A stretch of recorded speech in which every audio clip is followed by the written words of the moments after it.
Tonight on the podcast, James and Ben talk about Castle Combe. Is Lamborghini abandoning the EV industry? And a classic revival from Audi will be releasing soon.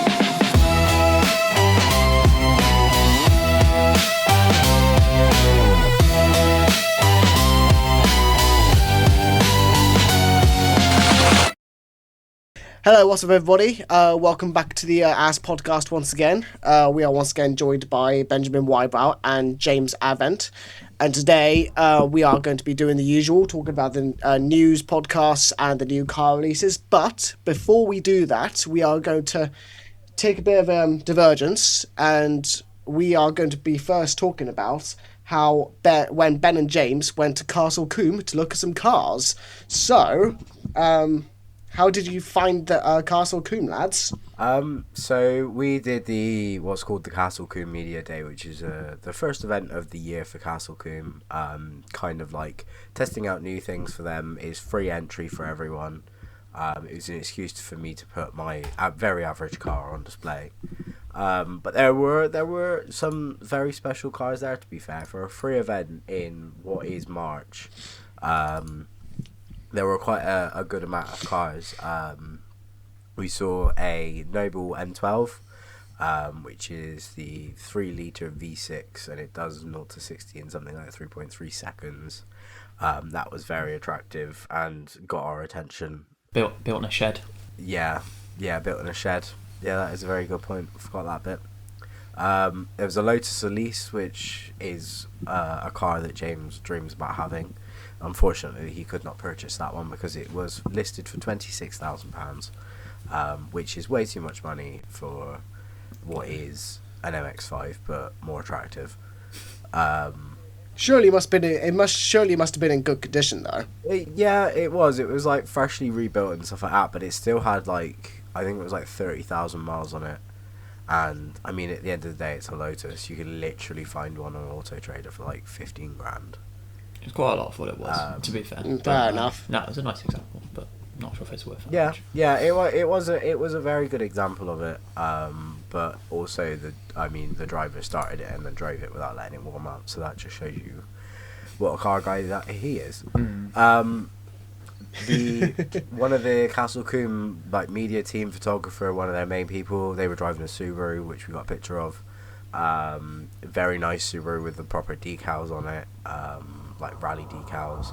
There were 2 Lamborghini GT3 cars which were on the track. They were very cool. Ooh. Actually. Yeah. Pardon? Huracans. Yeah, I've made some notes. There was a BMW 635 CSI, which was like a touring car, but it had a load of liveries all over it. That's got what I believe is the 3.4 litre inline-6. It sounded magnificent. It probably had one of the roughest idles I've ever heard on a car, but then as soon as he accelerated, the roughness just disappeared. Love it, Kai. Oh yeah, Kai would have 100% loved it. There was a Mills Exocet kit car, which is basically an MX-5 NC with a different... Well, I say it's an MX-5. To be fair, the body looked nothing like it. It was all the chassis and the engine and everything like that. But then it was built up to be it looked like a proper kit car. It kind of looked like an aerial Atom. That was quite cool. So it was sat next to what it was based off of, which was obviously the NC MX-5. There was an Ultima GTR, which has a 7-litre LS7 Corvette V8 in it, which is stock is 600 horsepower, and it does 0 to 60 in 2.6 seconds. That was on the track, and that was beautiful sounding every time it drove past us when it went around the track. I can imagine that sounded amazing. Oh, it sounded beautiful. Yeah, it was. Open wheel racers were also there, so they were I don't even know what generation they were. Some of them were Formula Ford era, but it was Formula 3. Formula 3, yeah. So they were kind of all a different mix. All a lot of them were custom built because they weren't following protocols or anything, or everything was built differently. One even had a turbocharger in it, which was immense because these things were up to our knees in terms of off the floor. and there was a drift area as well where you could be a passenger, and they had some professional drifters. One of them was an MX-5, which was definitely not stock because he was sending it sideways at every turn. But You see, that does sound like a lot of fun, but if I was a passenger there, I would have been violently sick. Yeah, you could see it in some of the faces as he was doing it because it was quite intense, but it looked quite fun. I would have 100% did it, but I had no idea how to. So we just stood at the other side taking photographs because me, James, and a different James are all nerds. Yes. I think that's the time where we could possibly introduce the new James. Do you think we should do that as well? The new James. The new James. Not been replaced. James has not been replaced. I just have too many friends called James. This is true. No. This is James the second. James. Well, to be fair, we could call him James Senior because he acts like a 70-year-old. But he's worse than me. Yeah, he is worse than James May over here. He's photographer, plane nerd, motorbike nerd. Basically James, but duplicated and older. And I feel like he's going to potentially be our new let's say, like, you know, how do you put it, the new star in this, but he's going to be behind the scenes because for what I've known about him, he's pretty good with cameras as well. So there's a possibility he could potentially be our new cameraman, and if so, we would be very happy to have him. Yeah, we are trying to drag him on, to be fair. Yeah, to drag him on. Me and James have had some very compelling discussions. We're yet to buy him lunch, though. So buy him some lunch, and then he'll be our new full-time cameraman for our specials. Perfect. Maybe. Yeah. We'll try and get him on. We'll definitely try and get him onto an episode. I think that's something we'll try. Yeah, definitely. Yeah, because we need to introduce him. But don't worry, James Avent is not being replaced. He is still our third host. Oh.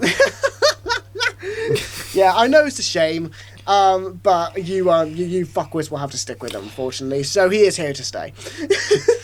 Unfortunately. Anyways. Yeah, just part of the furniture, as they say. Yeah. Well, you are as old as most of the furniture, so. Thanks a lot. Antiques Roadshow. Being a good friend me, you can take. Yes, just completely. Exactly. If you viewers couldn't tell, we are inspired by the old Top Gear and the Grand Tour.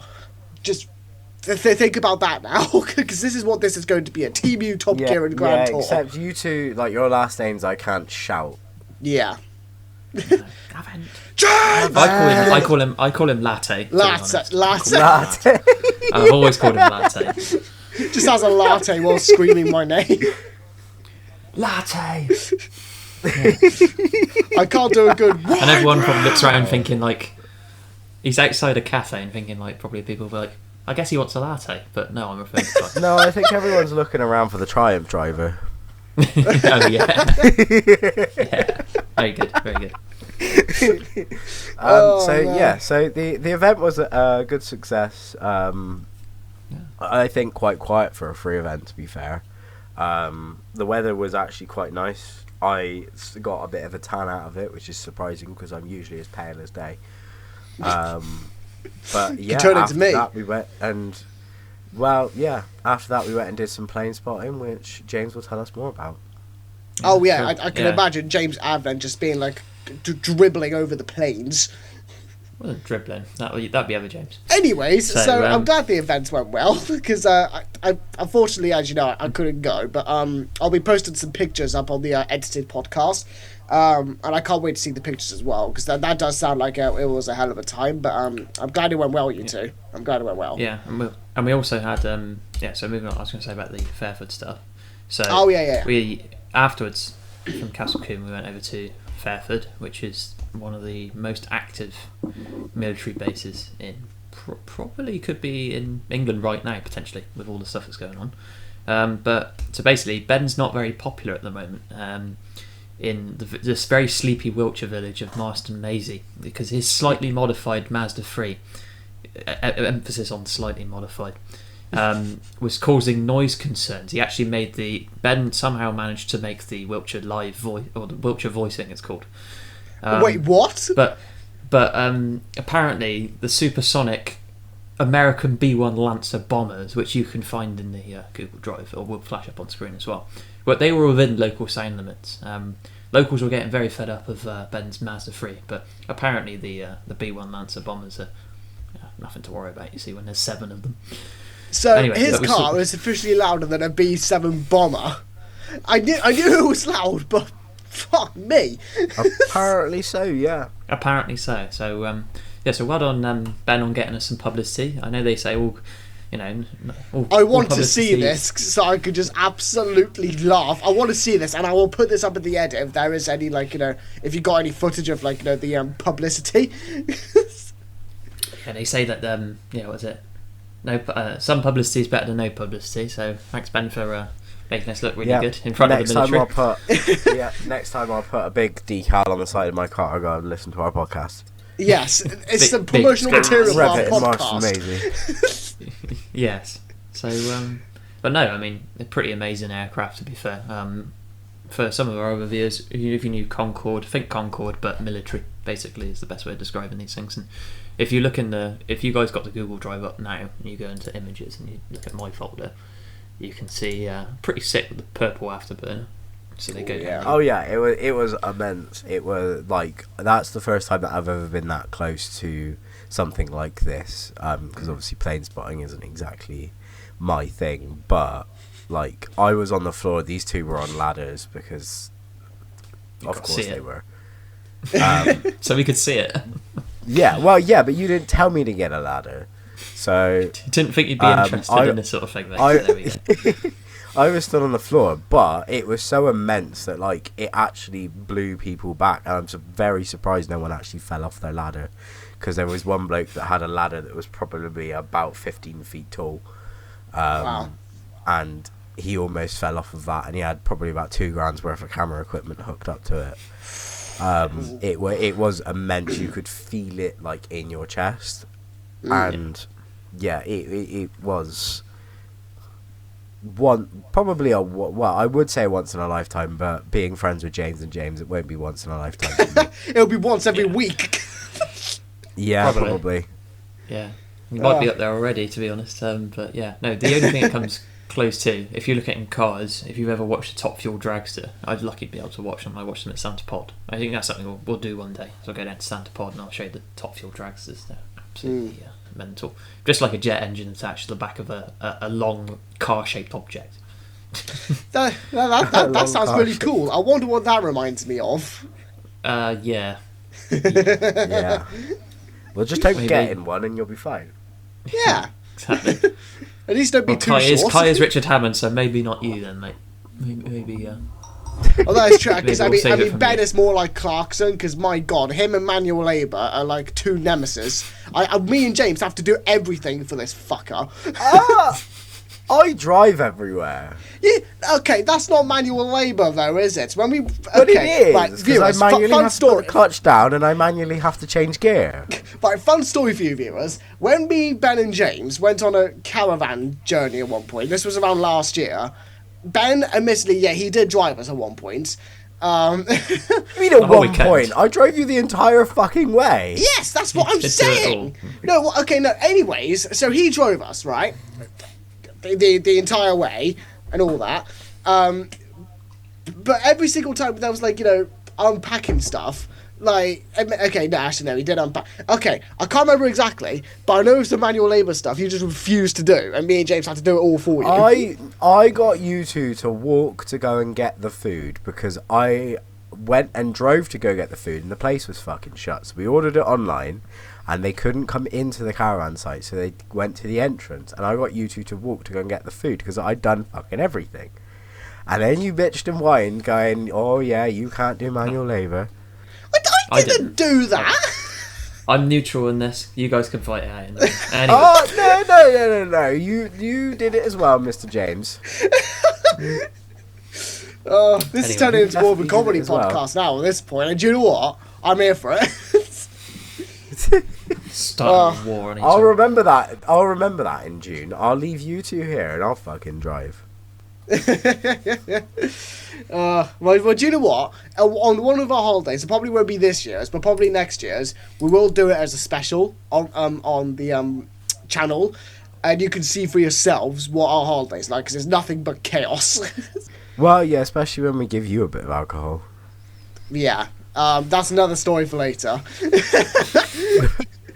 Deflect that it isn't that bad. Don't worry. No, it's just we've got to get onto some car news now. Yeah, that's probably a good idea. Yeah. Anyways, so since you and James were talking about the car show at Castle Combe, I'm going to be talking about all of the news segments. So, first of all, Lamborghini abandons the electric vehicles. So this I found to be very interesting. So if we go on to here, so basically the Lamborghini Lanzador, which is the Lamborghini SUV concept that we saw on their Instagram and some of their social media and stuff, will not make production as an EV, but plans are in for hybridized fourth models are being proceeded. So, but this is kind of normal because we've seen it in the Lamborghini Cyan. It's like a hybrid vehicle, and some other high-performance Lamborghini V12s as well, because they've all been hybrids and stuff, and we're fine with that. I'm just glad that no electric Lamborghinis are being released, because that would kind of kill the brand. So yeah, if we just read more into here, Lamborghini's plans for an all-electric model have been officially cancelled since the Italian brand has confirmed. They will instead double down on the plug-in hybrid models that retain their combustion engines, including a fourth model in the range. So I'm mistaken. So I think that SUV that I was talking about, I think they are still making it, but not as an electric vehicle, and it's more of a hybrid. So it's a bit like a second version of the Urus, basically. And it says here as well, the Lamborghini has no intention of throttling back. Don't know why they said it like that. Because car joke funny. Yes, funny, not funny. Its hybridization, I think that's what it's called, strategy has worked well, delivering cars, as I've mentioned, the Revolto, the Tamario, and the Urus SE. That has satisfied the customers and us overall, in terms of the character and the performance, but also the legislation pressures. So it's kind of the right protocol anyway to just carry on with the same thing anyway, just to another one of their models, because I think we mentioned this in the last podcast. We are seeing these companies, pulling back on the electric vehicles, and yeah, I mean the market isn't big enough for them at the minute because nobody's asking for them, like Ben said, and from what I'm saying as well, the more electric vehicles we make, the less stress we're going to have on the power grids, because we're only producing 5% less electricity than what we can actually cope with. So we are only just coping. And if we do more power grids and more charging points and more electric cars, we're going to have to import electricity, and that's going to raise the costs. And also, stress our country out a lot more. But anyway, I want your guys' opinions on this, because this is obviously very huge news from Lamborghini. I mean, I've always been very, I've never been like, oh, no EVs, never. I'm not that type of person. I get it in terms of reputation for companies. I mean, I think Lamborghini doesn't need an electric vehicle. They're just following with the trend. I think generic cars being electric are very useful, because I mean, for someone like me, I wouldn't necessarily need another petrol as a new car. I've already said it, that if my car was to go kaput tomorrow, which touch wood, hopefully it doesn't, I'd quite happily buy a second-hand electric car, because I go from here to work to home again, which is 12 miles round trip. Yeah. I mean, yeah, it would mean that I couldn't do the holidays that we do, but that's what you and James have a car for. And actually, the manual labour to again. be fair, right, be quiet.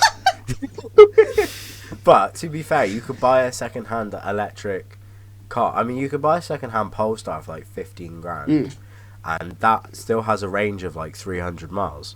So I could hypothetically still do that for our journeys, because like every caravan site's gonna have a fucking plug in it. Yeah. And if it doesn't, we go somewhere that has a electric car charger, plug it in, and we go walk around for the day. Yeah, I mean, like I said, I have no problem with electric vehicles. considering I know sometimes they can be really useful. I think the most useful electric cars are like the little city cars, like, you know, the Renault Twizy and the other Citroen small cardboard. The Renault Twizy is not useful. It's fucking tiny and only does 25 miles an hour. But you're not going to exactly use that for big journeys, though. And also, most people who buy... No, but unless you spend your entire time in London or Bristol in the city centre, it was a very useless car because you can't do 30 miles an hour. If it had a max speed of 30, sure. Well, the car does 50 miles an hour. The Twizy's basically a glorified mobility scooter, let's be honest. Yeah, I know there is a market for that. Well, it's a glorified 50cc moped. The Army's a good. I mean, like, I think the Army's but good. carry on for what I was saying as well. I mean, for example, in the last podcast, I'm really looking forward to the new M3 electric that's coming. I know there's an internal combustion one coming out, but there is an electric one coming out with the new engine noises. I won't go into it. Watch the other podcast. But I'm really looking forward to that. And there are some electric cars, like the Polestar 2, I actually really like. So I'm not against it. It's just, I'm just trying to keep in mind that also, they're not exactly great for the environment, like everyone keeps saying, because yes, they are good once they've been made, but you've got to charge them up, which uses a lot of electricity, which is going to impact our infrastructure. And the making of an electric car is just as bad, if not worse, than making production of a petrol car due to, like, transporting the cars over multiple continents and countries to make the batteries made. It's just, you know, and the precious it's material. not, yeah, it's not the full answer. And I think with Lamborghini cancelling their EV plans, I think is a good idea. Not because I don't like electric cars, but because it keeps their character on the cars more, and also it makes the world impact a bit better as well. James, what's your opinion on this? I'm glad that they're not going for it, because Lamborghini's always known to be, you know, absolutely brutal cars. They're always meant to be like that. Ferrari's like, you got to think like Aston Martin, pure refinement. Ferrari's like sporty refinement. Lamborghini is just like absolutely crazy. Like that is their brand, isn't it? It's like, if you're trying to buy a Lamborghini for comfort, then you've done completely the wrong thing. So I guess there could be a market for them, I guess, against like someone like Rimac, which is like also absolutely insane performance. But I think I'd like to know what you guys think. I think the things that make Lamborghini is their engines. They're absolutely incredible engines. You know, you've got to go back to the let's go have a look through the time. You know, the what am I thinking? Countach with its, what's that? That's a V12. Is it a V12? Yeah, it's or like a flat 12 or something like that. It's got a very distinct sound. Then you move through to like the Murcielago, which is probably one of my favourite sounding cars. Absolutely unbelievable sounding V12, that one. Then that was used in the Aventador. Then you've got the Huracan, which obviously uses the R8 engine. They shared the 5.2 litre V10. Don't forget the Sesto Elemento. That's probably one of the craziest Lamborghinis there is. And the Sesto, yeah, which is basically a Gallardo on absolute steroids. You know, we're not actually even having paint; it's just carbon fibre. But I remember that coming out. I mean, whenever you think of a video game that's not very well developed or something that doesn't have multiple sounds, as soon as you bring a sports car into it, they use a Lamborghini sound. Oh yeah, definitely. Forza, Cyberpunk with their Quadro 2040, whatever the fuck it is. They've got a Lamborghini Gallardo engine in that thing. Yeah, because they all use a Lamborghini sound because everybody recognises the sound of a Lamborghini. Yeah, exactly. So I feel like it's so part of their brand image is their engine and the sound of the engine isn't just the cars. I think it is a good move. I'd agree with that. Obviously, they're still doing their. I think it's hard, isn't it, for the emissions because that's what they're trying to do. Still trying to make their absolutely mad cars, but emissions regulations are getting so strict. I think is it right, Kai, with the Temeraro's got like a really high revving V8 instead? Yeah, because I think it goes to like, excuse me, I think it goes to like 11,000 RPM, and it is I know people don't like the car because it's a V8, but they have got to follow their emission regulations, otherwise they can't make cars at all. I think from what I've heard so far, it sounds all right. It's not the best sounding Lamborghini, but it's better than an electric Lamborghini. I'd take that Temario over any EV Lamborghini. Yeah, and and the hard thing is, I mean, I know they're not necessarily known for very light cars, but this is the big debate. Until battery technology changes, you're always going to have really heavy cars. This is why I'm personally against the M3 being an electric car, because I've heard it weighs like 2.5 tons, which, you know, I think, yeah, okay, it'll be absolutely insane off a straight line, but as soon as it gets into a corner, it's going to be awful. It's going to be like driving one of those, you know, big American boats with the big 8.5 litre V8s that makes 120 horsepower, you know? Yeah. It's not good for our roads either. No. Oh God, no. No, I will have to agree. Which what we talked about before, the potholes and all that, is not helped by the amount of cars and the weight of the cars. I will have to agree with you on this, actually, because I actually didn't even think about this until just now, but yeah, it is going to affect our roads with the weight, and that is the one problem with that M3, because yes, it is a good car, but it's going to be really heavy, it might not corner as well, and it's going to potentially damage our roads due to the weight of the thing. So, but that's with all electric cars as well. So yeah, I'll have to agree with you on that. And the car might even be even yeah. I mean, it's not even bigger just than electric other cars. It's every BMW that's made now. All of them are over 2 tons for no reason. Well, I know the new 5 Series Touring is like nearly 4 tons. What? Exactly. That's completely unnecessary. We're now getting into American territory. Where you 4 tons? Fucking hefty fucking cars for no reason. But going on for what James was saying, actually, about the battery technology, it moves us swiftly on to, you're going to love this, man, BYD.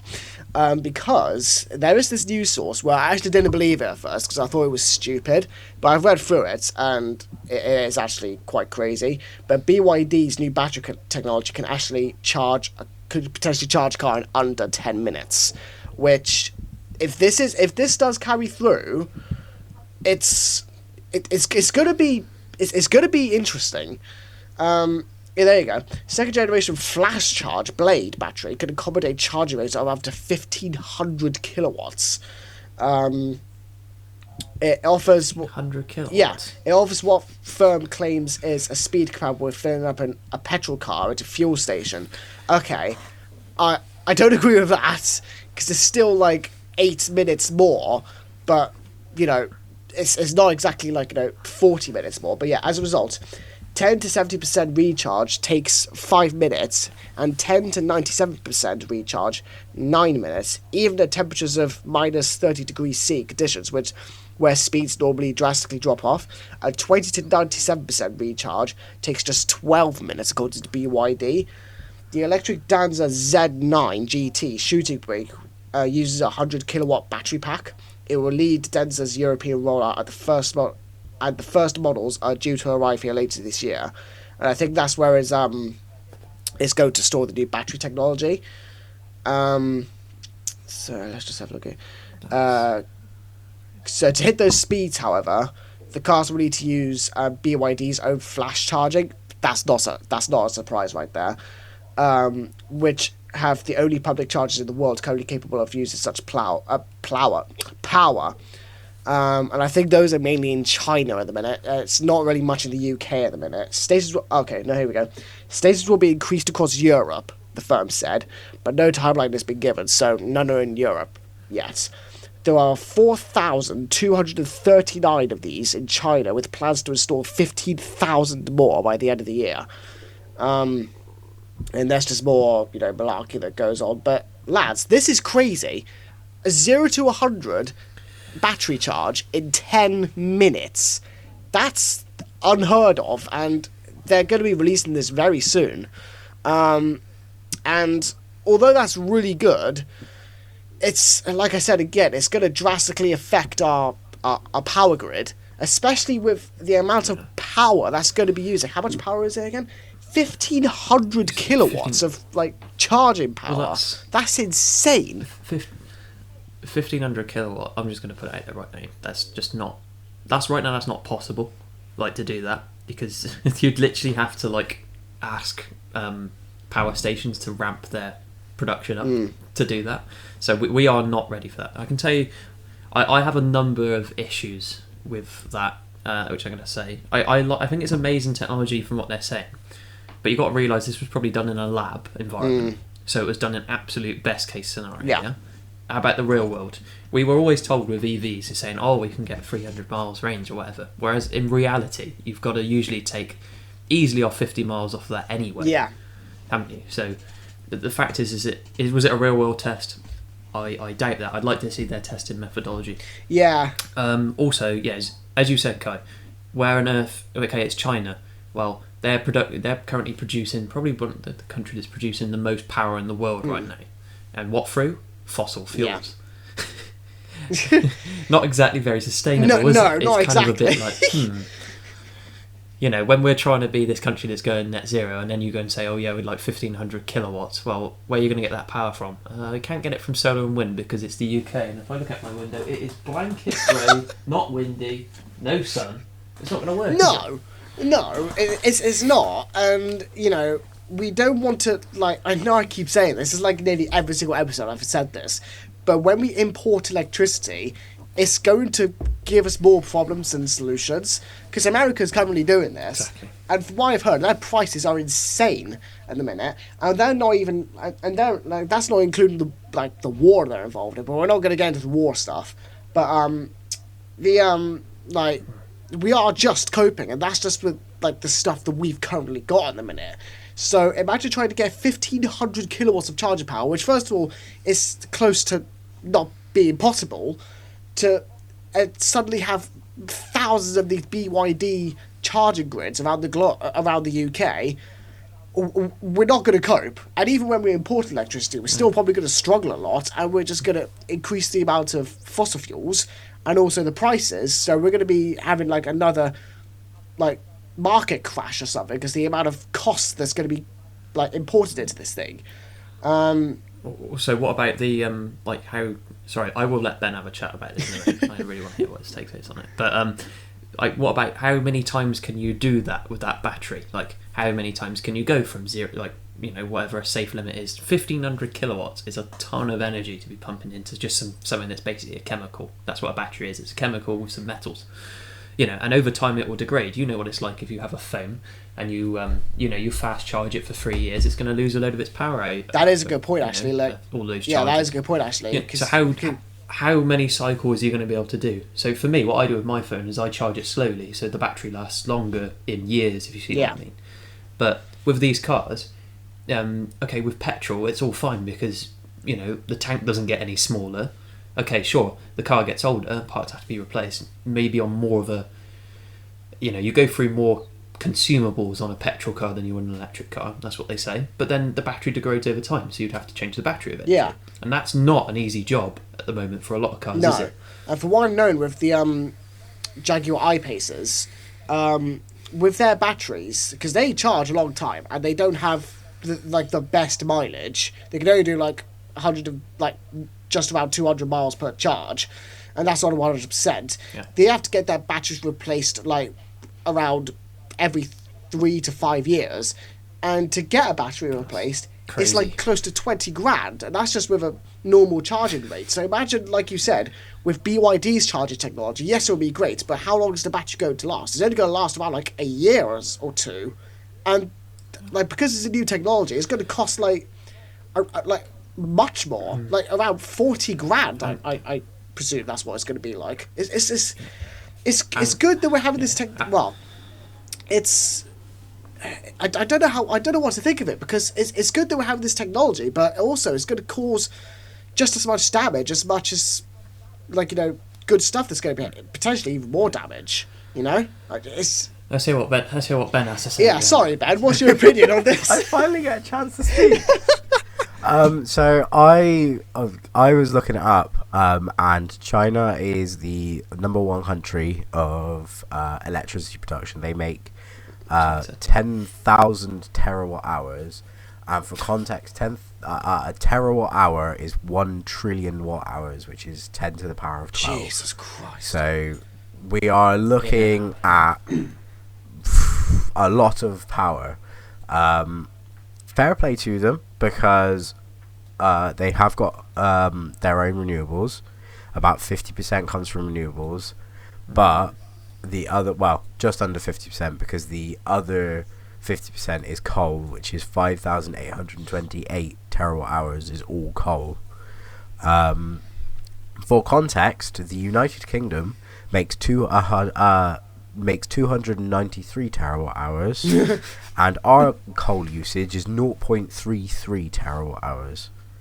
I'm surprised it's even that, because we've just shut all of our. I think I've found that all of our coal power stations are shut.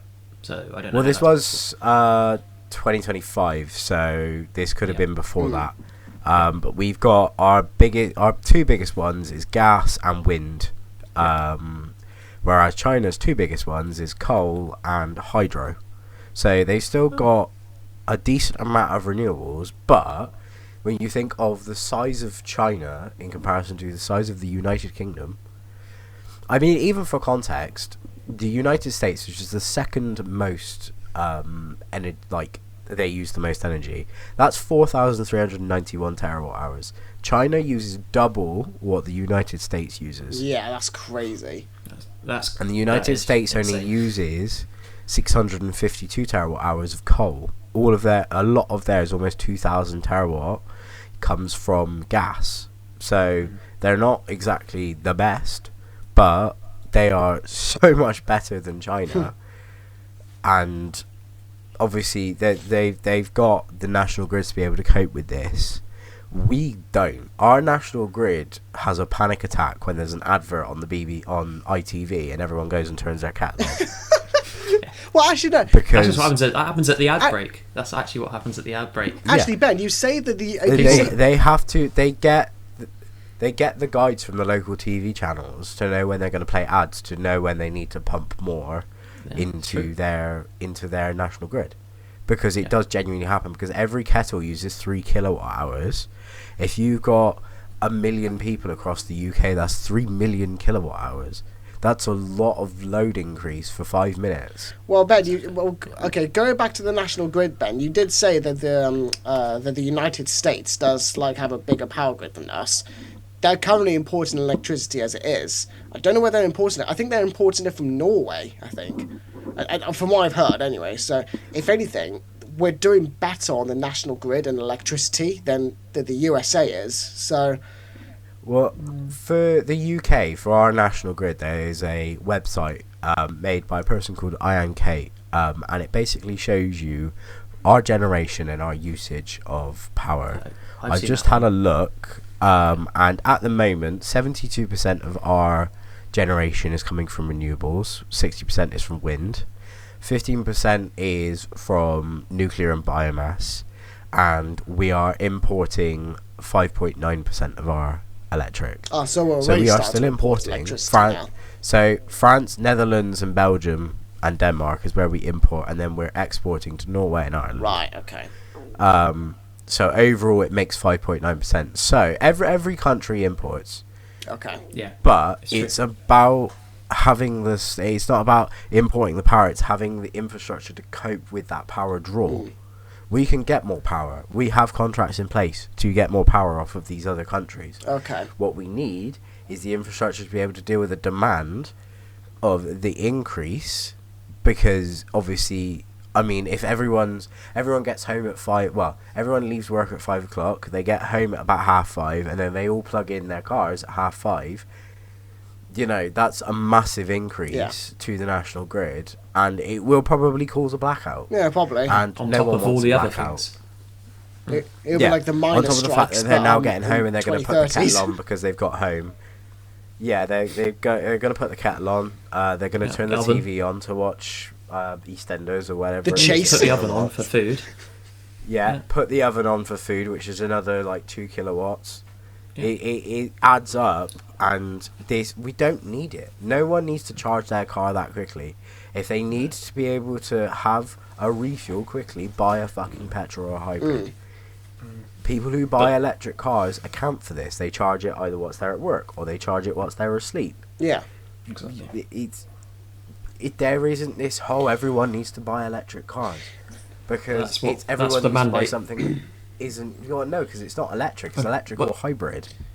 But it is being pushed massively. Even the government don't even really acknowledge hybrids. They seem to be very, very strict on pushing just solely electric, which is for all the reasons we talked about, just won't work. And then you've just said about this new thing from Xiaomi with the 1,500 kilowatt fast charging. it's not sustainable for anyone. No, it's not doable. And this is why I think electric cars is not the answer. It's not. I don't hate it. It's just not the answer. It's just we can't cope. It's not the sole answer. Like government, I know you're not listening to this, but if as some 0.0 to the power of 43 you are listening to this, electric cars are not the answer. Hybrids are probably the best way to go because they're more friendly to the environment, yet they don't use nearly as much energy as we can cope with. Like, we can cope with hybrids, but it's better for the environment. Or just go for hydrogen or synthetic fuels. I think synthetic fuels are the answer because you could get the fuel from farms and crops, and there's a massive need for farmers in a minute. And it doesn't exactly use a lot of like methane or a lot of pollution and stuff. It uses next to none, and it can power ICE engines. It can it can be used for other things as well. Like this, I think, in my opinion, synthetic fuels is the answer, not battery or electric.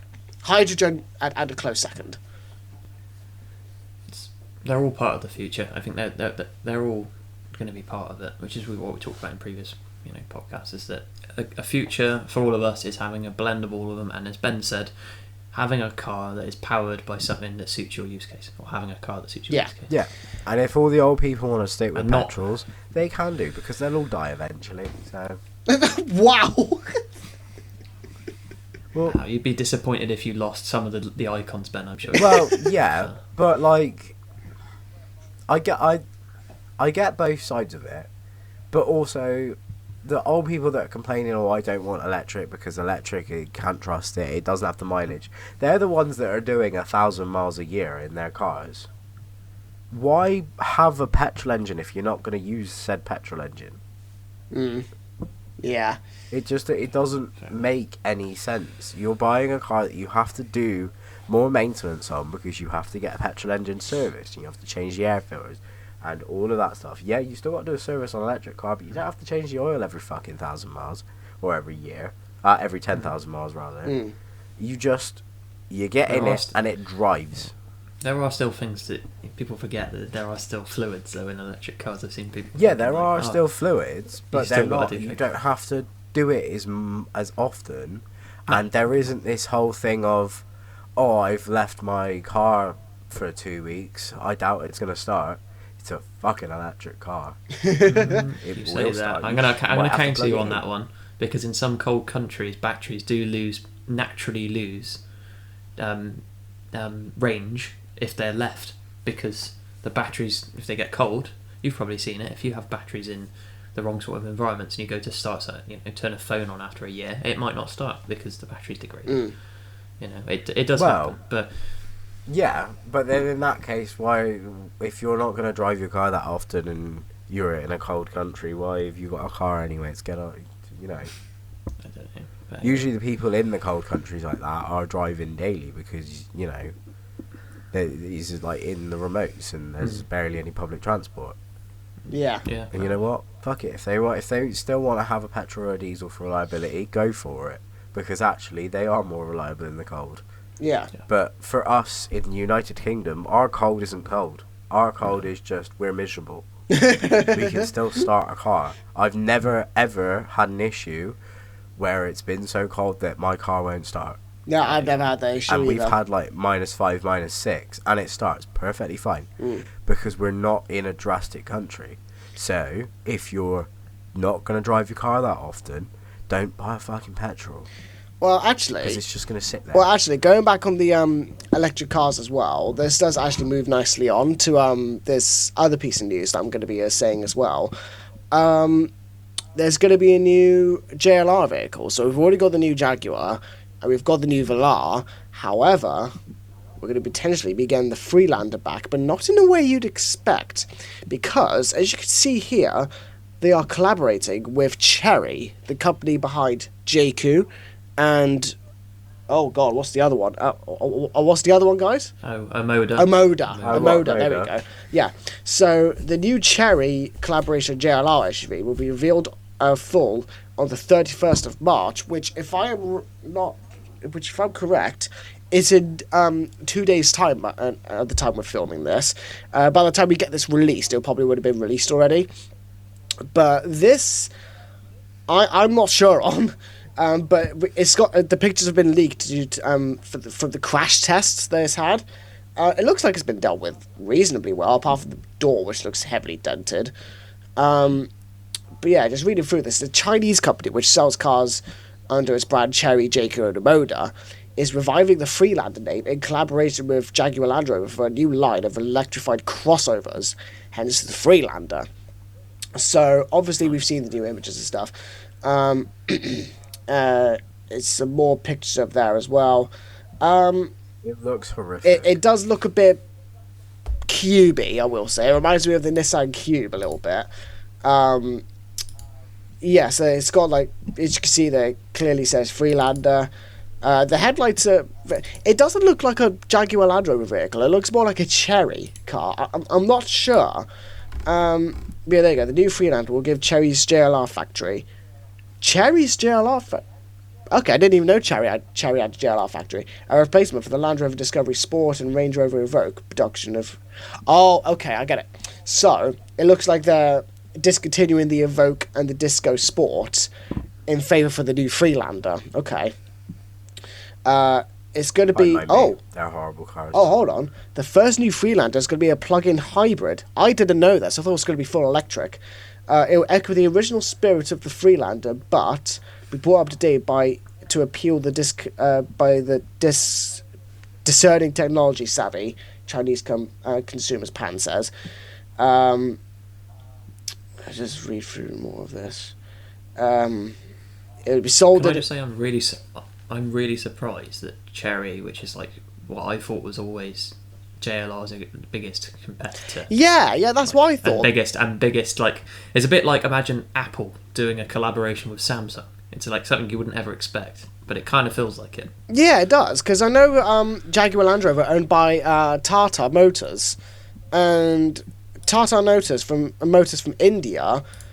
It's like they are trying to compete with the Chinese Chery brand. It's a bit odd, isn't it? Like that they suddenly decided to collaborate. I reckon I got a thing for this. You know the rise of Chinese SUVs, Chinese EVs that have been going around the UK ever since with BYD.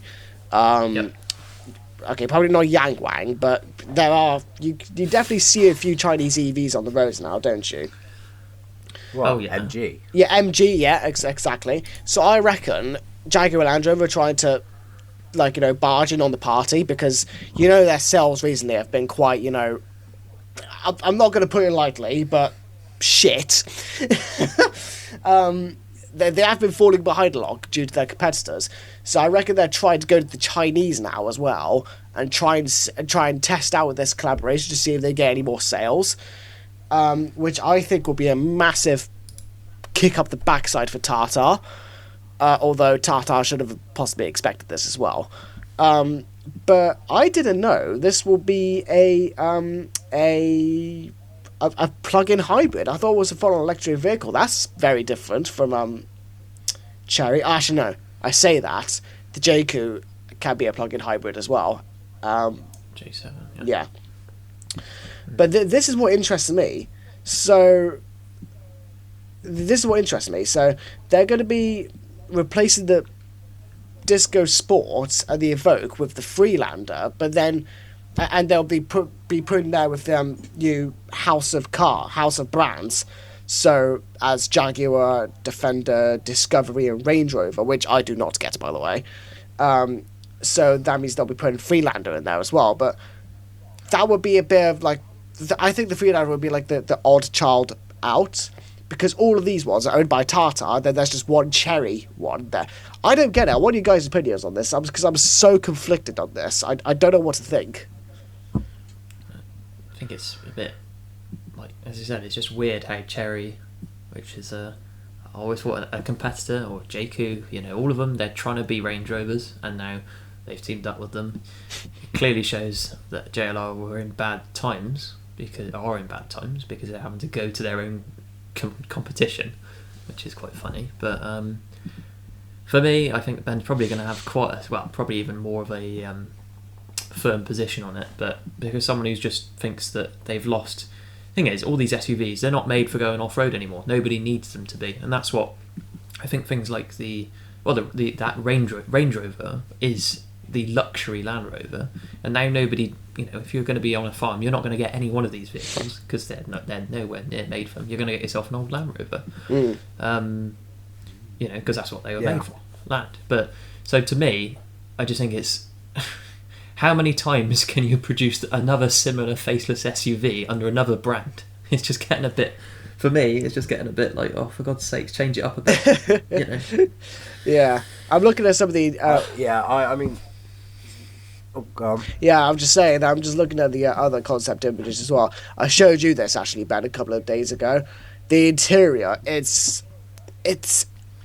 horrific. It's horrific. There's definitely some JLR inspiration with the screen and stuff, and then there's this all-around screen on there as well. And the steering wheel looks very similar to what the Velar looks like it's going to be using as well. So there's definitely going to be some JLR-inspired stuff there, but also it looks completely different from a usual JLR interior as well. So it's very... does it even have a glove box?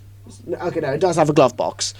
Yeah, it just look... I don't know. I don't like the interior. That's why I'm definitely going to say. I don't like any of it. You're taking. I mean, I get why they're doing it, because I think this is just JLR going, look, we suck at making SUVs now. Here you go, have our brand name. You pay us some money, have our brand name. I think they're doing it as a test at the minute to see how it goes, and I think depending on how this car, it's only going to be sold in China to start with. Yeah, I think it's going to be sold in China at first, and then it's going to go worldwide. I bet you it is, because they always like to go on about that British heritage and all that kind of stuff. But I think this is going to actually be a diverging point for them, because if this works out for them, I reckon they're going to be going to Cherry now rather than Tartar. And if this doesn't work, they'll just be staying with Tartar. So this will be very interesting for them to see where their future cars will be going. I don't think there will be a big future for JLR. I think it will go down the bin very quickly. Do you know what the front of the car reminds me of, actually? What? It actually reminds me of the Alpine EV hatchback. I can't remember what it's called. But with that cluster light design, it's very Alpine. Have you noticed that? It looks like a Rivian. A Rivian? Really? It's trying to be a Rivian. Doesn't a Rivian look like... Rivian's like the American car company, isn't it? Yeah, but they're electric pickup trucks and SUVs. That's it. And it looks... Nah, mate, the Rivian looks completely different. I'm sorry. The Rivian looks... like, the headlights are completely vertical, and it's got, like, a badge right in the middle, and it's a pickup truck. This is my... I'm just... I mean, I know this won't look like an Alpine, but it's just from that one little headlight design there. And there's a zoomed-in picture of that. Just from that one little thing there. I'll get the picture of the Alpine up as well. But in my opinion, that's like a bit of an Alpine design on there. I don't know, but yeah. Either way, it's ugly. Yeah, it's not the best looking, is it? And I reckon this will be their budget. You know, Land Rover, Range Rover, whatever category. You can't put Land Rover and budget in the same sentence. Well, okay, well, you know what the Disco Sport and the Evoque was like? Those were like, you know, the smaller, slightly more budget versions of the Range Rover brand name and house of brands and whatever. This is going to be one of those. Firstly, because from the interior, it does look extremely cheap, especially with the screens and stuff. And those rims as well, fuck me, are they ugly. The rims, they're very basic. Their tyres are extremely high profile. And when the old Freelanders were there as well, like the Freelander 1 and 2, they were kind of known as the budget, you know, Land Rovers as well. So I reckon this will be the same. Like, everything will be... This car will be the definition of plastic. Yeah. Which is what most cars are turning into anyways. Yes, that is all cars really. Yeah, I'm not sure on this. Like I say, all will be it's revealed. A weird move. It's just a weird move. It's just odd that I can't get my head around. But it's, as you said, I think when you said about the British heritage, I feel like that went 10 years ago. That was when we talked about it last week, the last Land Rover to roll out was 2016. The classic, shall we talk about it here? Yeah. That was that. That was pretty much, I reckon, for a lot of those workers knew, they were like, yeah, this is the nail in the coffin now for Land Rover anyway. Jaguar, I see as a different element, but even then, I don't know what's going on with them. It'd be really interesting. There's still no news on Jaguar yet. They're still. The last thing I knew, they was testing their cars on some snow. I think I heard a little bit of news, but I don't know. I think at this rate, as Ben said, I don't know what the future holds for them. Well, I know that the Jaguar designer brand manager has left. I think I said this in the previous podcast as well, but the you did. Yeah, the guy has left. But I could definitely see the mark score today. Yeah, he did. Yeah, I could definitely tell as well, not only because of the news that I've read, but also their marketing strategy. Have you noticed their new marketing? I haven't really seen it. I don't think have they not been very present. I follow them on Instagram. I haven't seen any TV adverts. They don't really do TV anymore, but I follow them on Instagram. They have like really diverted from their previous marketing. You know that advert with the copy nothing advert? Yeah. They've definitely diverged from that, and they're bringing more of their classic cars back to represent their new car era. And although this is a 1,000% a better move than last time, and they are trying to appeal to the audiences again, it's too little too late. They've got to... It is too little too late. I'm just going to end it at that. Yeah, their brand is destroyed. Yeah. So, there we go. They've either got to start afresh and just like embrace the new brand that Donald Glover, I think his name is, Donald Glover. They've got to embrace what he's done and just take the criticism to heart. Or if they really want to go back to their original brand but do it for their new car, they've got to pull their socks up and really try to win over their audience before they release the car, and they haven't got a lot of time to do it. So yeah, I think Donald Glover has got them into a bit of a mess. Because I know as well he worked on the new Audi concept as well, the Audi CC. I think that's what it's called. Right. Yeah, look how that turned out. Is it? Are you sure? Is Rawdon Glover? Donald Glover's the bloke who sang "This Is America." What? No, don't. No. I was going to say I didn't think it was Donald Glover. I'm sure that's not the person. Okay, Ronald Glover then. No, Rawdon. Come on, Kai. Rawdon. Wherever he is. Mr. Glover. Mr. Glover from from JLR, from XJR, whatever. You've ruined the brand. Not to be confused with famous rapper Donald Glover. No. Also actor. Yes, and also actor as well. Yeah. Made myself look like a bit of an idiot now, didn't I? Yeah, that's how Kai out. Move on to the next segment. Yeah, let's move on to the fun new cars now, shall we? Right, now the car I'm not looking forward to, but the interior I'm actually looking forward to, because I've heard a lot of criticism on this, and this is the first time I will have to potentially disagree on the criticism, but the new Ferrari Luce interior, I actually adore it, because it's ultra classy, with the steering wheel and stuff. And yeah, everything is all digital, but it's done in an analog way, where it's still got a moving needle, it's still got the analog design, and it's all very buttony still, and it looks extremely satisfying to press all the stuff, and with the new control panel as well. Some of you may think it looks like an iPad, and that's because this interior was designed by ex-Apple designer executives. So this is basically like Ferrari in collaboration with Apple on this. but from the trailers and teasers that we've seen, I'll put it on the screen now as well. But this does look extremely nice and does feel really nice as well. The key is the only thing I'm a bit unsure of, because it's all going to be fingerprint smudgy galore. But with the way you put it in to turn the car on and it glows, I think that does look really cool and satisfying.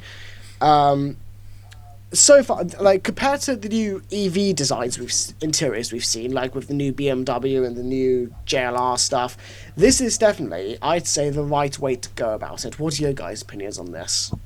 I mean, it's just like, Ferrari drivers won't like it. I know they won't like it because they don't like change. Also, I've just seen the shifter knob, and it's not a knob. It's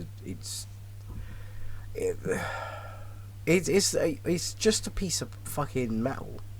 If it's even metal, it might even be plastic.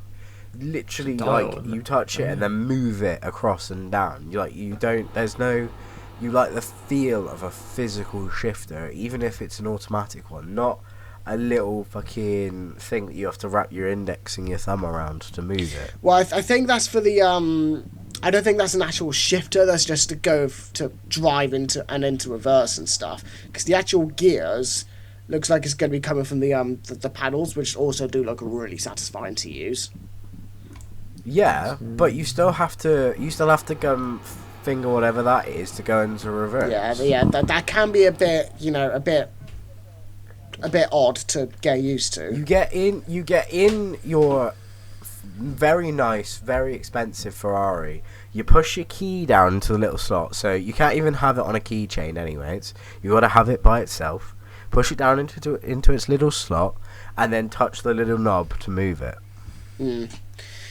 Yeah, I mean, it's dumb. It's stupid. I will agree with you on Give me a real shifter. I will agree with you on the shifter, actually. It does look a bit awkward to use, because I think I mentioned this in the previous podcast. I drove a Volkswagen GTE, and it did have something very similar to that, where it was like a very tiny little shifter, and it is a bit awkward to use, but I'm just glad that that's not an actual gearbox, and you'll just be using that only to go into the drive and reverse. So you'll only be using it, like, once, twice, or three times each time you drive, and most of the stuff that you'll be using, like the screen, the speedos, and the flappy paddles, that you're going to be using all the time, and thankfully they do look quite nice to use. But I will agree with you, like I said, the shifter does look a bit puny, and might be a bit awkward to use. There's not even a parking brake. Oh, is there not? So you are just relying on the gearbox and your really expensive Ferrari. Oh, I didn't even see that. Yeah, you are right. There isn't even a park button. Also, you're letting your passengers at the back see how fast you're going. It's not a good idea. Yeah. Can I ask, is the Luce a new car, or is it a new interior style? I think it's a new car. Okay, so this is where the problem starts to lie. This is going to be in a new car, but in an SUV. Now this, I have a bit of a problem with, because they're having this, in my opinion, extremely nice oh yeah, by the way, look, actual air conditioning buttons as well, finally. They're having this really nice, classy sports car, sports car kind of interior in an SUV platform. Now, this is only rumoured, because we haven't seen the actual Ferrari SUV yet, but it's been rumoured that this kind of interior is... got a picture. Yeah. And it's actually attractive, to be fair. It's actually quite an attractive car. I know, it's just in an SUV platform. I'm not sure. I think the new Ferrari interiors will be really good for the SUV platform, but this, they need to put in like a nice low-down sports car. Not a supercar, just a sports car. It's also fully electric. Yeah, that's what I saw, because I was looking at if you look at the dash, it all says about range, and also the paddles, Kai, aren't to do with gears, it's to do with torque and regen. But this is where... Yeah. So it's definitely going to be electric. Yeah. It's 1,000 horsepower with a motor on each tire. Oh, no, I know it's good. And it does 0 to 62 in 2.5 seconds. I know for a fact it's going to be full-on electric. I knew this all the way from the start. The reason why I said the paddles would be for change gears, because I reckon they're going to do what BMW and Hyundai are doing, and they're going to be doing some like artificial like engine sounds or something. I think anyway. It's not confirmed, but if Ferrari were to just have a silent electric car, that's not really them. Because remember what they said, a couple of years ago? They said, we are not interested in electric cars. Then they're moving on to this. They're going to want to have some Ferrari passion in there. And what better way to do it than to have fake, Ferrari V12 sounds? I know it's not a Ferrari, and Ferrari drivers are not going to like it, but this is for the new generation. And they're going to have a bit of that passion in there, So I wouldn't be surprised if they have their own engine sounds in there. And that's why I think this is where they have their... Because, that could be used as regen and stuff, like the Hyundai. They could also be used as fake gear changes. I don't think they'd have that. I think they'd just...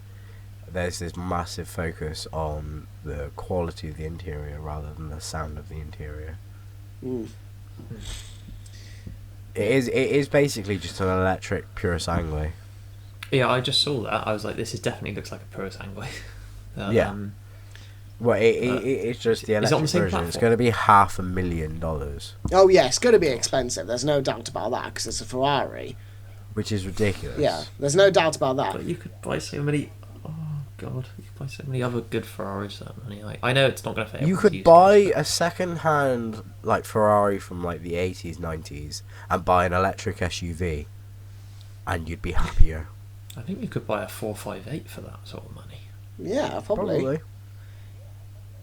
That's bad. I mean, like I said, I do love this new interior. Yeah. I just wish they wouldn't put it in an SUV platform.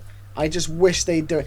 Look, if it's going to be electric, fine, because, every company's trying to do it. They'll pull back eventually. Just don't do it in an SUV. We don't want an electric Ferrari SUV. Even the new generations might not want it, but this interior, I do like compared to the other electric vehicles that are out there. It's different. It's got some physical buttons. It's very inspired by the old Ferraris. Just put it in a low-down electric sports car or a hybrid sports Ferrari, and then you'll win over some people. They might start doing that from 2028 or whenever it's announced. I hope so. I don't know. I've got very mixed views on this. Looking at it, I'm just like, okay, it's nice to see physical buttons, you're right. But then I look at it and I think, you can tell Apple's been involved because everything's oversimplified. So... I don't know. Well, I don't really know why I have a thought in it anyway, because it's a $500,000 electric SUV that I don't even know who's going to buy. So maybe celebrities, because they can. Yeah. Like, who is this actually appealing? Who is it appealing to? Is my question really. But David Beckham. it calls for him. Yeah. Yes. Yeah. It calls for. Because they want to get rid of his Range Rover. Millionaire rich families. Mm. Because the Range Rover is eventually going to fuck off, so buy a Ferrari instead. Yeah, it's we'll just have to find out to see what happens if they actually put this, because I know they'll put it in an SUV, but I want them to put this in a sports car. Like I said, not a supercar, because the supercar is going to have a bit more of a bulky, more racy interior. Just a normal low down sports car. A bit like the what's that one? The I can't remember. I'll put it up on the screen. My brain's not functioning today. But something like that. Just in a low down sports car. But that's that one. And also, I think you'll like this, Ben. There's going to be a new Audi A2 revival. So, if we officially look on here, officially confirmed to be a new. Oh, okay. It's going to be electric, but it's going to. Of course, it's going to be electric. Yeah, it's going to compete with the VW ID3 for sub £30,000. Do you know what? For an electric car nowadays, that's not too bad for the price.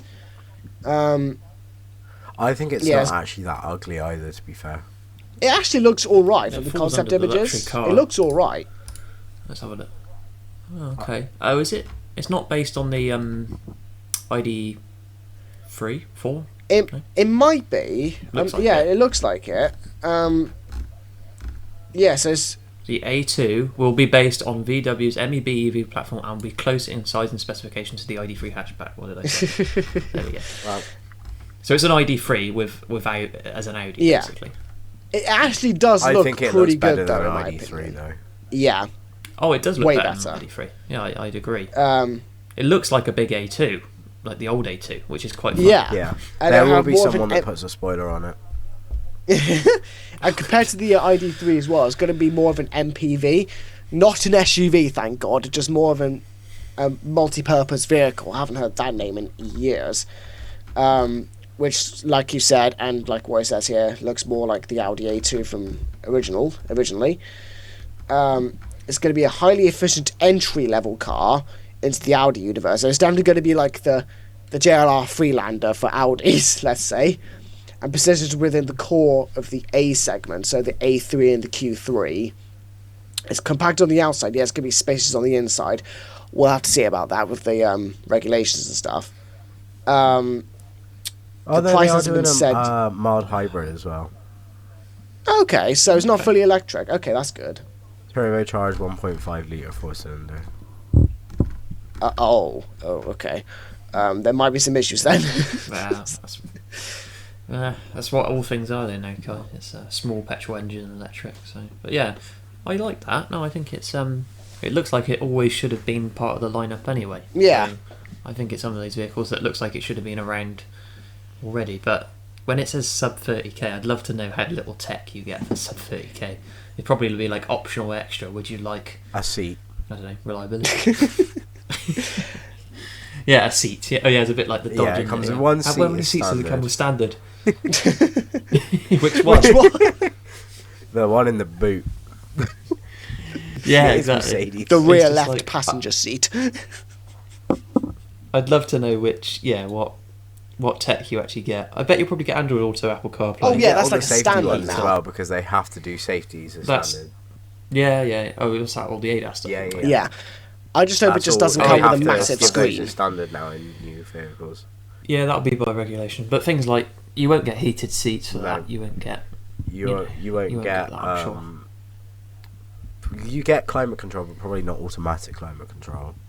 It'll be interesting because I just hope that car just doesn't come with a massive screen like normal EVs have, because that would just be ugly and cheap. It's a Mercedes, it will. Audi. Oh yeah, it is an Audi. What am I looking at? I'm looking at the wrong car. I don't know where you're looking at. What? I was looking at my okay, I was looking at my my article in a minute. Oh, it rivals it. Oh, I see. Okay, anyway. Okay, then in that case, this Audi is only electric, so. Oh, but. Yeah. Okay. So ignore Ben's comment. So moving swiftly on, we'll go to my one now. Is the Mercedes A-Class, which is to rival the A2, but this one has an actual mild hybrid version as well as an electric version. This is sexier than the A2 because this is the one that I was looking at when I said it was sexy. So this is there's no pricing for it yet, but it will obviously sit with like the other A classes that they've got, in terms of like the A200s, that kind of thing.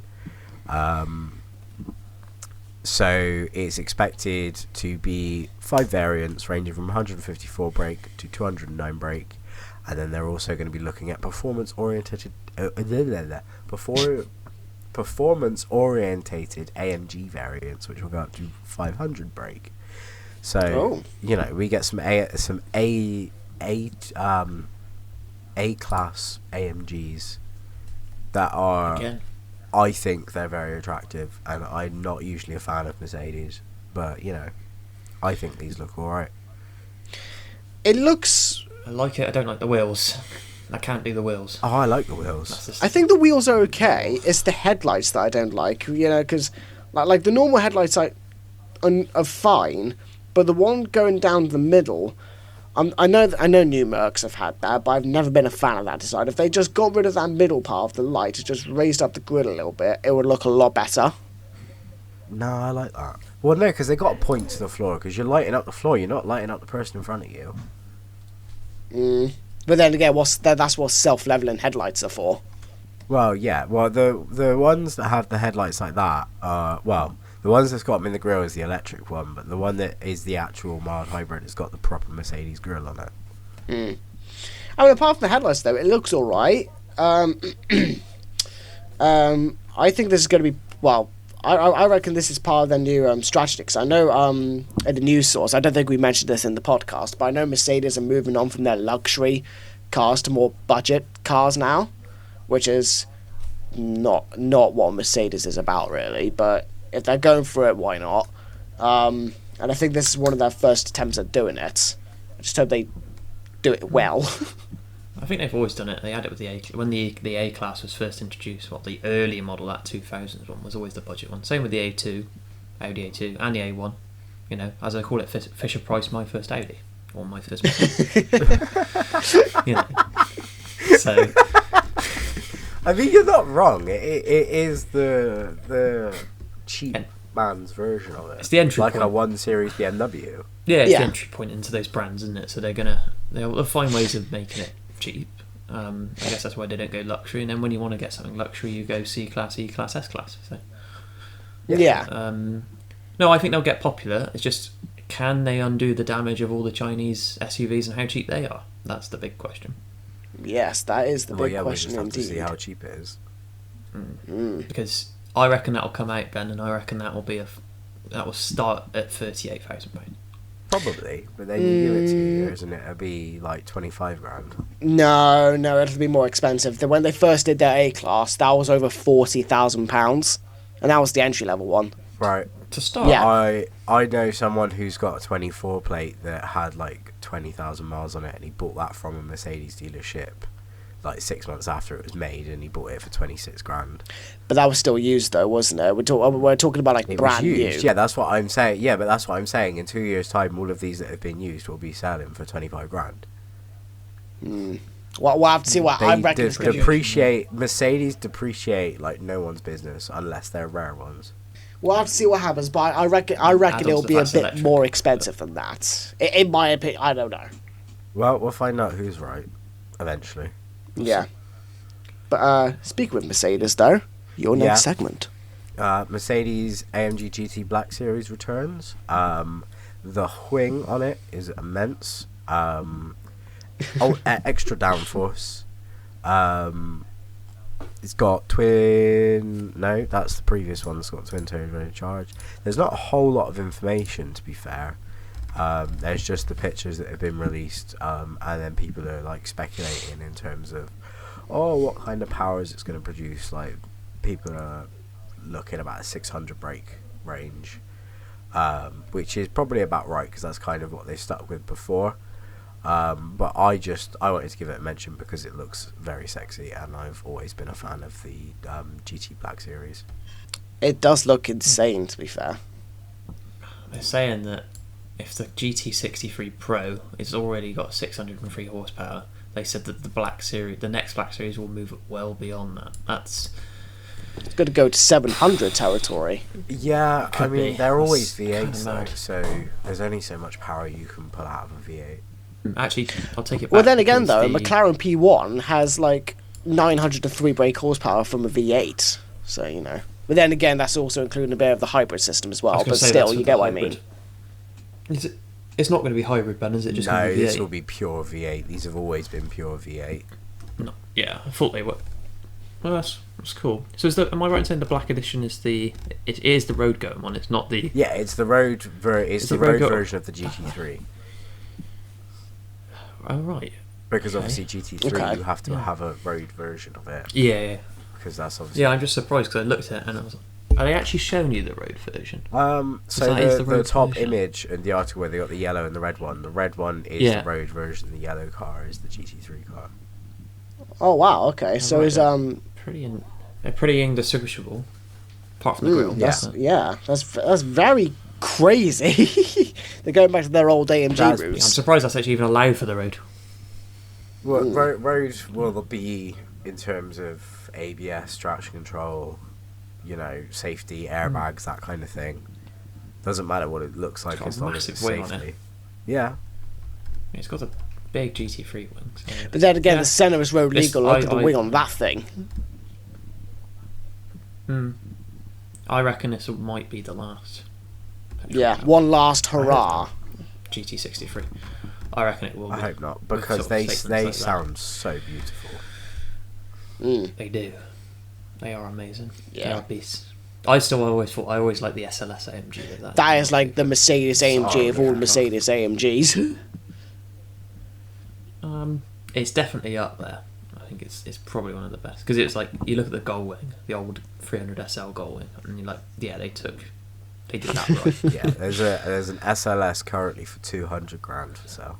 Oh my god. Sounds about right. Kind of shows you how much they go for these days, isn't it? 25,000 miles on it. Yeah. They're timeless. So. Wow. Yeah, I'd 100% have one. That's cool. If I could afford one, I'd have one. But I can't afford one, so No. And running it as well, getting like 6 to the gallon. Yeah. It'd be good for long car journeys. That's the 350. Well, yeah, and a 350Z. Yeah. Yeah, 350 and Nissan 350Z does about 6-7 miles to the gallon. Like driving it normally. Oh my god. They're not. I mean, this is a 6.2 litre V8 that we're talking about in the SLS. Yeah, not. So you can't expect much. No. If you're buying it for efficiency, I think you might have done the wrong thing. Yeah.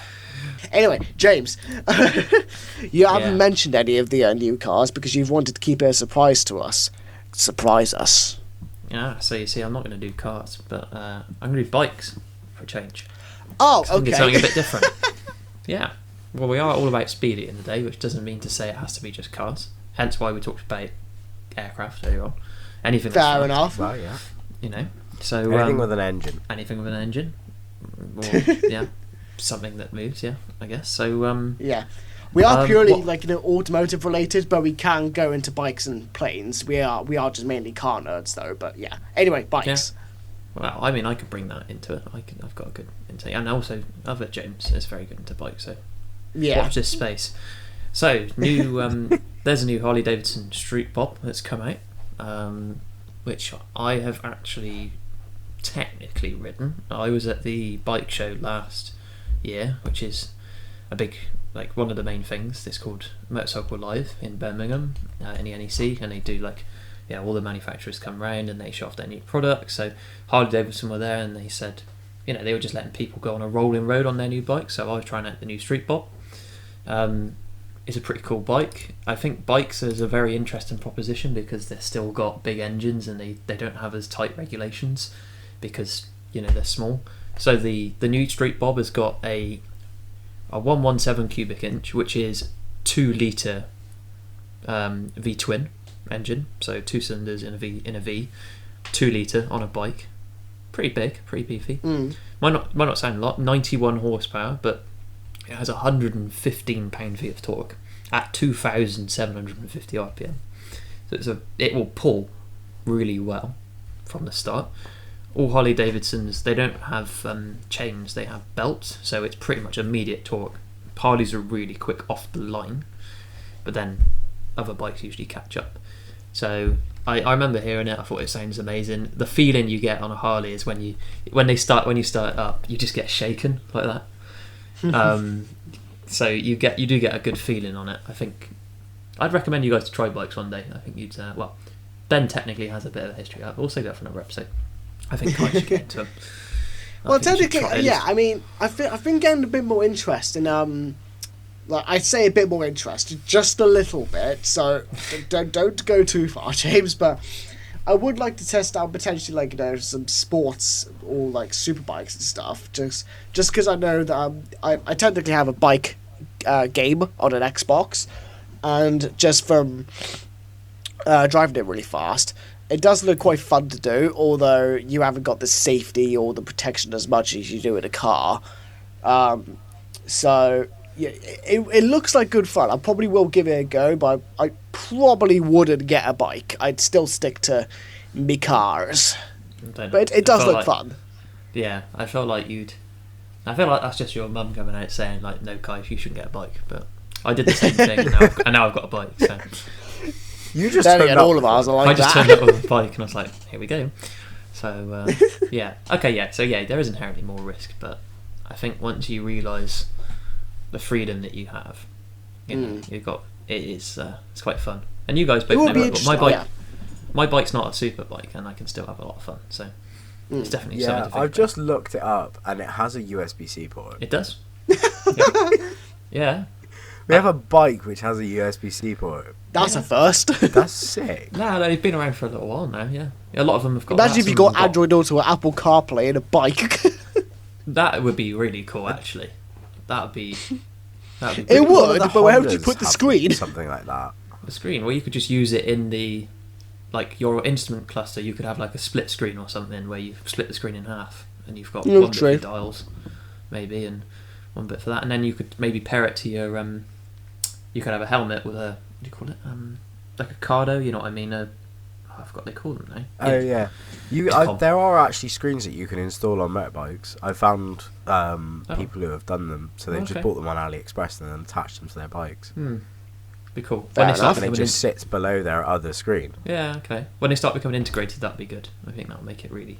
Oh, 100%. It'll be I interesting. feel like it's either going to be Honda that does that, or it'll be Harley.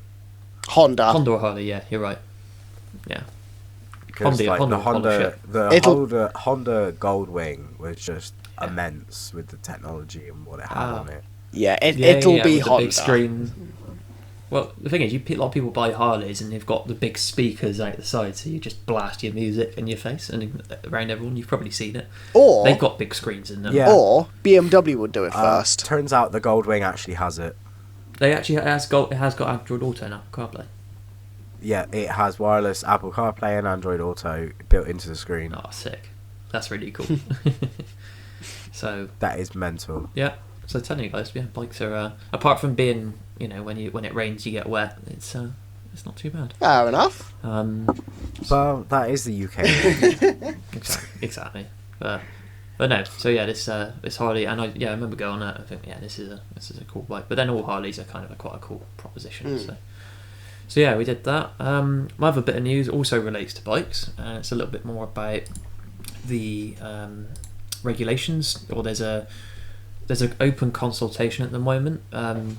Probably be good for Ben to have a look at this. I'll send it to him, and also other James, which he was the one who actually gave me a little bit more information about this. They're looking at changing up how the bike licensing system works in the UK. At the moment, it's very difficult. Well, it's very difficult. It's just quite cumbersome. Whereas with a car, you do your theory test, you do your practical test, and then you can drive whatever you like. Bikes actually do it based on age and experience, which makes it, to an extent, makes it ultimately safer. But then coming into it, it also makes it quite expensive as well, because you don't have to just do that. You've got to do a theory test. You've got to do what's called a CBC, which is a compulsory basic training. You've got to do a theory, and then you've got to do one part of your test, which is manoeuvres on a closed course. So you've got to be able to demonstrate that you can do emergency stops, figure of eights, reverse. No, not reverse. Well, that's not. You can't reverse on a bike. Doing a U-turn, all these sort of manoeuvres, and then you've got to do your on-road test, and then you've got to do that again if you're under 24. It's kind of mad. So I've got to do all that test again next year if I want to. So they're looking at potentially changing this up a little bit. So some of the things would be looking at learning motorcycle theory as part of the compulsory basic training, because at the moment you actually have to go and do, like your driving test, you've got to go to a centre and go and do your training and that sort of thing.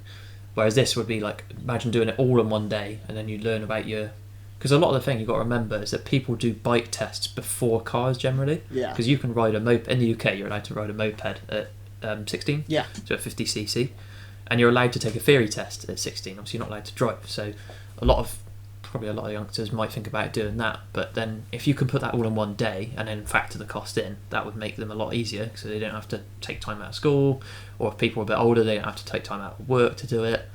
Obviously they won't be doing 50cc because there's no point getting a 50cc license at that age when you get older.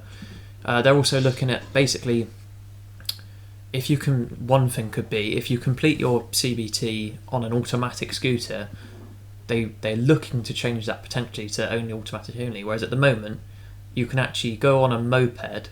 If you say you do your compulsory basic training on a moped, it means to say that you can actually go and buy a geared bike. So there's actually no regulation at the moment around that. They're looking to potentially change that, which I don't see that being I don't see that being a good idea. Sorry, because it's easy enough to learn gears. You just have to have someone to tell you how to learn gears. That is interesting. Yeah, so you can actually go on a geared bike. What did I do? No, I learned on a geared bike, but James actually did his CBT on a moped, and then he bought a geared 50cc bike, which is quite a hard thing to find.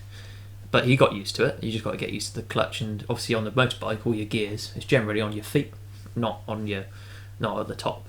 So they're doing some other things too. Looking at the main thing is looking at bringing in digital certificates as well, which would to help reduce fraud. As we all know, that there's definitely some people riding around on mopeds that definitely don't have a license. It's quite easy to tell to Uber Eats and delivery drivers. I mean, it's honest. It's a known problem. Yeah. I mean, they are looking at changing some bits of it, which I think are for the better. I agree with the digital certificate. I think that's a good thing, because I don't know why at the moment it is only paper based, so it's very easy to just forge or not even use. The police don't really do any spot checks on that. The only things they do more spot checks on are people riding stupid on big bikes, which is fair enough a bigger concern, but at the end of the day you've got to look at all the people riding around illegally. So interesting to hear what you guys' thoughts are on that. I mean, you can just talk about what you think of the difference between bikes. I really like the idea of potentially looking at doing tiered driving licenses, but we'll see what you guys think about that. I think that would be a good idea, or potentially limit in like the power of the first few years of drivers to like a 60-70 horsepower car. That was the whole point. That was supposed to be the whole point of having expensive insurance for bigger cars. But the problem is, you get people that have got the money, and then they just go straight into having a fucking like 2-litre Mercedes and straight off the line with it. I always just found it really interesting though, because I always thought it was like cars, where if you were to go on an automatic bike, you have to go to another license. Like, you have to do another test to go on a manual bike. I never thought you could just go and just do a test on an automatic bike and then instantly buy a manual one. I never thought about that, and they're only just enforcing that now. Or they're not enforcing it. It's a consultation, so they're looking at what people think. You can vote on the consultation now. Okay. So it's asking the people, but the thing is, Kai, as well, is that it's automatics is only for 50cc and 125s, so not for anything that's a big bike, because there's very few automatic bikes. Like big right. bikes. Okay. There's a lot of, you've got to say like 99% of bikes are manual. So. Okay, fair enough. Yeah. I just didn't know about that. Yeah, it's usually the mopeds which are the automatics. Mopeds are autos, but there's also like the Honda-matics. There are some automatic bikes out there. Very rare though. Okay. Yeah. Well, they're usually not. They're usually automatic in the sense that they're CVTs basically. Yeah, they could be rather than automatic gear changes. Honda-matic. Because an automatic gearbox is a lot bigger than a manual one. It'll also be really jerky as well and unpredictable on a motorbike. You've got to think on a car it's fine, but on a bike, because when you change gear, you know when you've changed gear. It's quite easy to know. Yeah. Yeah. Although you do have quick shift, which is where you bypass the clutch, because bikes have usually got straight cut gears. So there's, on most bikes, you can, if you want to, you can roll off the throttle and then not touch the clutch and then go up. And then a lot of racing drivers have quick shift, basically, so they can shift faster, so they bypass the clutch, puts more wear on components though. So. Right. Okay. Yeah, I do see that when I watch like the motorbike riders on Facebook and shit like that. They don't touch the clutch, no. Yeah. They don't even use the clutch force for pulling away usually in racing. So there we go. Yeah, yeah, it is a confusing system, to be fair, because like you and the other James were trying to explain it to me the other day, and I was just like, I have no idea what the fuck you're on about. Yeah. And then I actually went home and looked it up, and I was like, right, that's why I got to wait until I'm 24, because it makes more sense. Because all they were telling me was, wait until you're 24, wait until you're 24. And I'm like, what the fuck? Why? Yeah. And then I actually looked it up, and it's like, well, if I do it now, I have to do it again when I'm 24. Exactly. So it's just a waste of money. Yeah, you might as well just wait. Yeah. Whereas I decided I want to do mine now because I wanted to get into bikes, and obviously I would have had to wait. Well, at the time I did mine at 20, so I would have had to wait 4 years, which I thought was quite a while. I thought I'll get into it early. Yeah. I mean, I've got the choice. The thing is also the test, because I'm on this the A2 license, which is a restricted full license. I can still ride any bike up to, I think it's up to 95 horsepower, as long as it can be restricted down to 47. So it means it does limit the bikes I can go on, but I still have a full license, so I can still ride, and I don't have to do anything. I could go and buy other bikes that have got 47 horsepower, but if I want to go and ride, 1,000cc bikes, I'm going to have to do my test. Or if I want to buy big bikes, even bigger bikes, then I'm going to have to do my test again. Before 2013, it used to be after you've done what I'm doing, so next year I automatically get my full license after 2 years of riding. Oh wow! But they scrapped that. I think it's to do with EU, because we largely follow the EU regulation for motorbike tests. Yeah, and then Brexit happened, and then we're not part of it anymore. Yeah, maybe it was to do with... Yeah, but then it was more lenient before, so I reckon it was because I think we inherited the EU system regardless of Brexit. So, there we go. It's interesting. It is interesting, but for now I'm going to stay on my Kawasaki that's restricted, and then next year I will probably do my test, because it's the sooner you do it, the easier it is, I'd say. Yeah, fair enough. Yeah. And also it's really expensive. 24. And Ben's going to wait till he's 24 before he goes and joins the lifestyle. Yeah. I won't be waiting at all, because I won't be buying a bike. Well, I wasn't going to, and then I might.